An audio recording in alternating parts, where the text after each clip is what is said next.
تصور کنید یه روز صبح از خواب بیدار میشید و هرچی تلاش میکنید میبینید گوشیتون کار نمیکنه، یا میرید بیرون میبینید ماشین برقیتون حرکت نمیکنه. میرید سراغ چت جی پی تی یا دیپسیک، میبینید که هوش مصنوعیتون هم کار نمیکنه. حتی ممکنه F-35 ها، موشک های دقیق ارتش ها و هر چیزی که نیاز به رادار و تکنولوژی پیشرفته داره دیگه عملا از رده خارج شده. این کابوسیه که آمریکایی‌ها دارن اگر انحصار میکروچیپ ها رو از دست بدن. آمریکا و چین دارن برای کنترل دنیای آینده میجنگن که اتفاقا کشور ما ایران هم بخشی از این جنگ هست که آمریکا و چین سرش کشمکش دارن. جنگی که شاید در ظاهر متوجهش نشیم، اما در پشت پرده روی زندگی تک تک ماها تاثیر داره.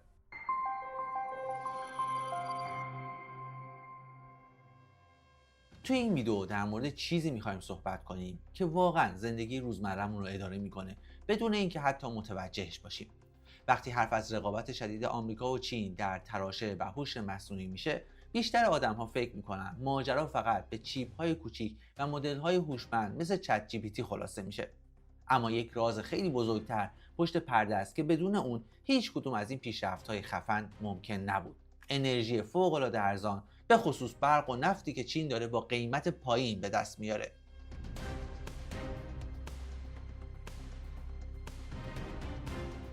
بیایید اول بفهمیم چرا تراشه اینقدر توی زندگیمون مهمه. تراشه همون مغز کوچیکیه که داخل گوشیامون، لپتاپ، ماشین، تلویزیون هوشمند و حتی توی ساعت دستمون کار میکنه. بدون تراشه پیشرفته گوشی‌ها نمیتونن عکسایی با کیفیت بگیرن، ماشین خودران نمیشه، هوش مصنوعی نمیتونه به سوالاتتون جواب بده و حتی موشک‌های دقیق نظامی کار نمیکنن. شاید این سوال براتون پیش بیاد که اگر یک کشور تراشه پیشرفته نداشته باشه چی از دست میده؟ تقریبا همه چیزهای مدرن رو از دست میده. اقتصادش کند میشه چون شرکت‌ها نمیتونن محصولات جدید بسازن. ارتشش ضعیف میشه چون پهپادها، رادارها و سیستم‌های دفاعی بدون چیپ پیشرفته کند و قدیمی میمونن. حتی زندگی روزمره مردم سخت میشه. گوشی‌های قدیمی، اینترنت کند، ماشین‌های غیر هوشمند و هزینه‌های بالاتر برای همه چیز. به همین دلیله که آمریکا نمیخواد انحصار تراشه پیشرفته از دستش بیرون بره. تراشه پیشرفته مثل کلید آینده است. کنترلش یعنی کنترل اقتصاد جهان، هوش مصنوعی و حتی قدرت نظامی. آمریکا میدونه اگر چین کاملا مستقل بشه تعادل قدرت به هم میخوره و آمریکا ممکنه عقب بیفته. حالا بریم سراغ یک نقطه خیلی حساس، یعنی تایوان. تایوان مثل یک جزیره کوچیک به نظر میرسه، اما در واقع قلب تپنده تراشه‌های جهانه.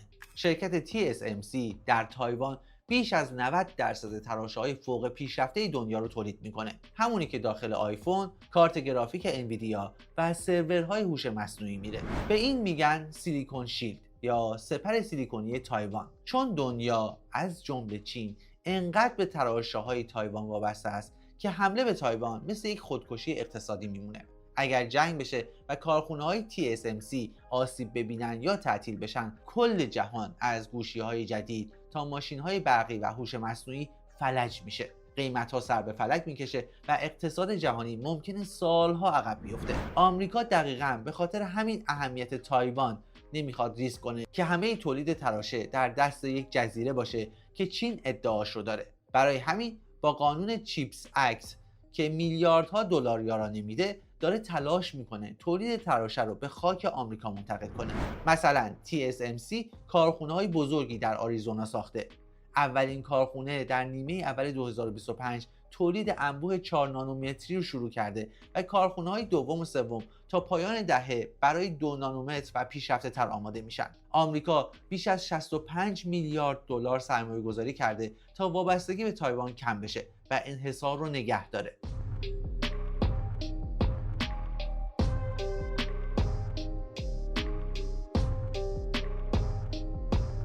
حالا برگردیم به انرژی ارزان چین. این مزیت مثل یک موتور قدرتمند عمل میکنه که چین رو در این رقابت جلو میندازه. تصور کنید دارید یک مدل هوش مصنوعی غول‌پیکر میسازین مثل دیپسیک که چینی‌ها امسال منتشر کردن و همه رو انگشت به دهان گذاشتن. آموزش همچین مدلی چقدر برق میخواد؟ به اندازه برق یک شهر متوسط برای چند ماه. اگر برق گرون باشه هزینه‌ها سرسام‌آور میشه، سرعت کار کم میشه و در رقابت عقب میمونی. اما چین چیکار کرده؟ برق رو برای شرکت‌های فناوری تقریباً رایگان کرده. دولت چین سیاست‌های هوشمندانه‌ای داره. به دیتا سنترهای عظیم یارانه‌های کلان برق میده. مثلا در اواخر 2025 طرح‌هایی اومد که هزینه برق رو تا 50% کم میکنه، به خصوص اگر شرکت‌ها از چیپ‌های داخلی مثل اسند، هواوی یا بایرن استفاده کنند. چرا؟ چون چیپ‌های چینی هنوز کمی از بهترین‌های انویدیا عقب‌ترن و انرژی بیشتری مصرف میکنن، گاهی 30 تا 50% بیشتر.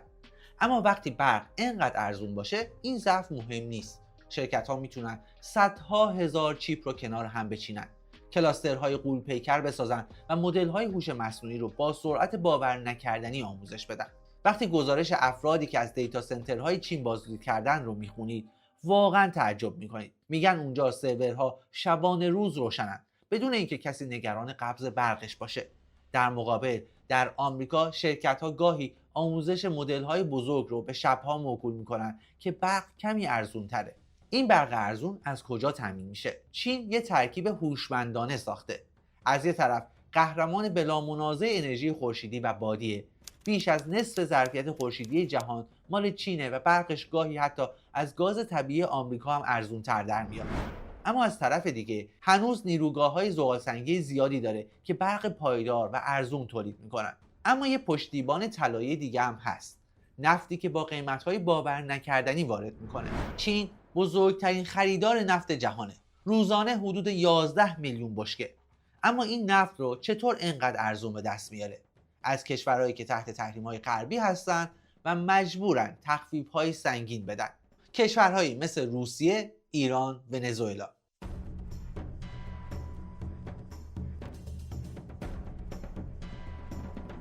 بعد از جنگ اوکراین روسیه نفتش رو با 20 تا 30% تخفیف به چین میفروشه، چون بازارهای اروپایی رو از دست داده.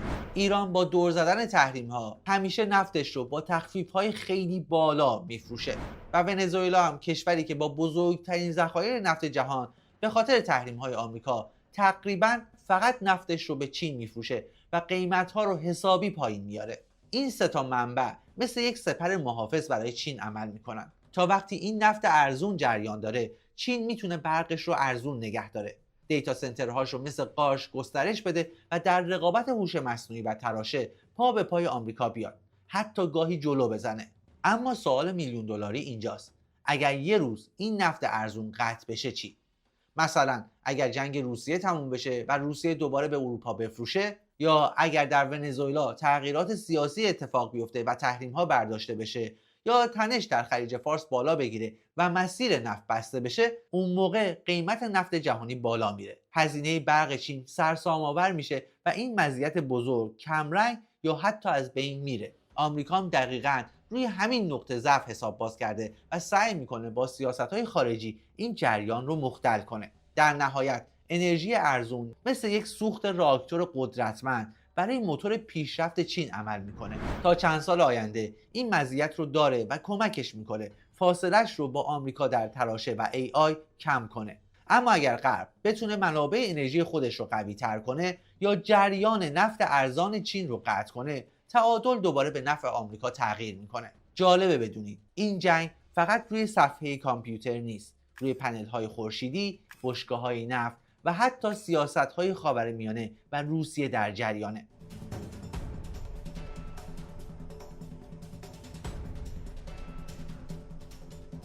حالا بیایید بریم سراغ یکی از ترسناکترین و کمتر شناخته شده ترین جبهه‌های این جنگ سرد تکنولوژیکی، جنگ بر سر 17 تا فلز عجیب و غریب که اسمشون عناصر نادر خاکی هست. اول بذارید یه سوال بپرسم، فکر میکنید بزرگترین سلاح قرن 21 چیه؟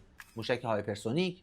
هوش مصنوعی؟ نه، یه سری فلز کوچیک که حتی اسمشون رو نشنیدید، ولی بدون اونها هیچ کدوم از این تکنولوژی‌ها کار نمی‌کنن. این 17 تا فلز واقعا نادر نیستن، توی خیلی جاهای زمین پیدا میشن، ولی جدا کردنشون از سنگ مثل اینه که بخواید طلا رو از شنهای رودخونه جدا کنید، اما 1000 برابر سخت‌تر و کثیف‌تر. چرا اینقدر مهم شدن؟ چون این فلزها قلب تپنده همه تکنولوژی‌های مدرن هستند. مغناطیس‌های فوق‌العاده قوی که داخل موتورهای تسلا، توربین‌های بادی غول‌پیکر یا حتی هارد دیسک کامپیوترتون هست. لیزرهای دقیق که موشک‌ها رو هدایت می‌کنن. باتری‌های پیشرفته گوشی و لپتاپ، صفحه نمایش‌های رنگی و روشن، حتی قطعات داخل زیردریایی‌های اتمی و راکتورهای هسته‌ای. یک مثالم بزنم که مو به تنتون سیخ بشه. هر جنگنده F-35 آمریکا حدود 420 کیلو از این فلزها داره. هر موشک تاماهاک به چند کیلو نئودیمیوم نیاز داره. هر ماشین تسلا مدل 3 حدود 5 کیلو مغناطیس ساخته شده از این عناصر داره. اگر یه روز جریان این فلزها قطع بشه، کارخونه‌های تسلا، بوئینگ یا حتی اپل میتونن تعطیل بشن. اما بیایید با همدیگه بفهمیم داستان این رقابت از کجا شروع شد و چطور چین تونست دست بالاتر رو پیدا بکنه.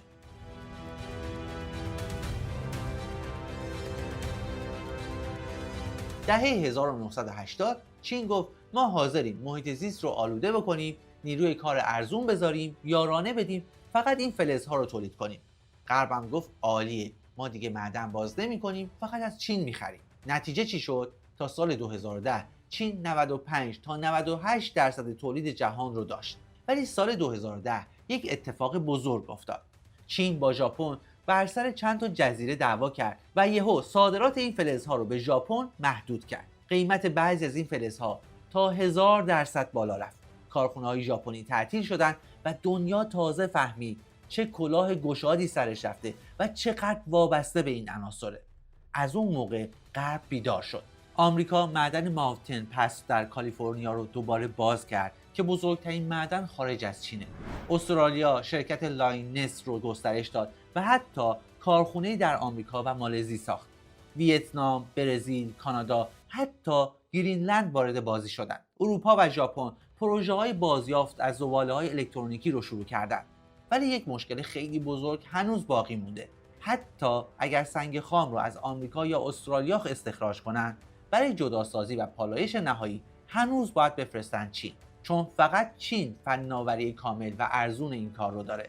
چین هم از این قدرت خیلی خوب استفاده کرد. سال 2023 فناوری جداسازی 6 تا از مهمترین عناصر رو برای صادرات ممنوع کرد. سال 2025 هم صادرات مغناطیس‌های قوی به آمریکا رو محدود کرد. مستقیما صنایع نظامی و خودروی برقی آمریکا رو تحت فشار گذاشت. الان هم چین هنوز 60 تا 70% استخراج و 85 تا 90% پالایش جهان رو داره، ولی سهم استخراجش داره کم میشه.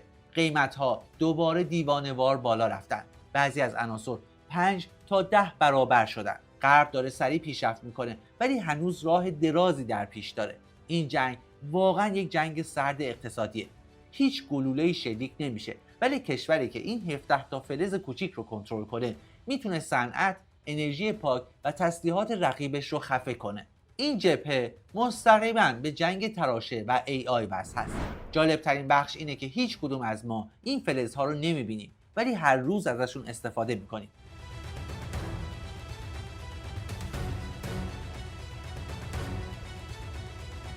این جنگ سرد تکنولوژی هنوز در اوایل راه خودشه و ممکنه چینی ها پیروز این جنگ بشن یا آمریکایی ها پیروز این جنگ باشن، یا نه به یک توافقی برسن که هر دو بتونن دنیا رو بین خودشون تقسیم کنن.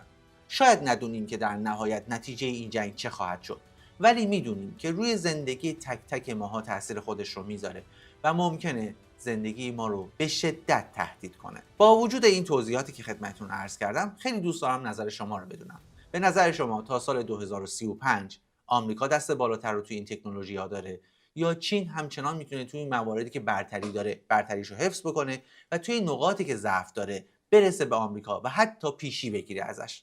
و مهمترین سوال یا سوال میلیون دلاری، ما ایرانی‌ها چه کاری میتونیم انجام بدیم تا نقش خودمون رو توی این بازی بزرگ پیدا کنیم؟ تمام کامنتاتون رو میخونم و تا جایی ممکن بهشون پاسخ میدم. تا ویدئوی بعدی، خدا نگهدارتون.